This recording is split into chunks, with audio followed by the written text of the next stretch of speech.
tarong sukin kasi mitin azong che rimoy tinreng itading aremhi ay katuay sa mani nitini kung kuhumpan na kay lungmon itading at lingkan ring pakle kay tinglaw mitlang ay kamangay teting kata ipasam ning azay tinvorin at sundutan katrang nema Zinkate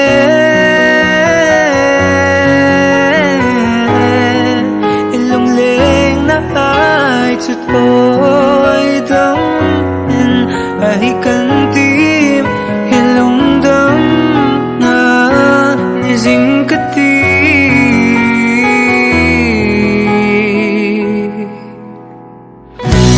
sa taong lengin kalong layay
ting kata ipasam ni ngazay tinvorin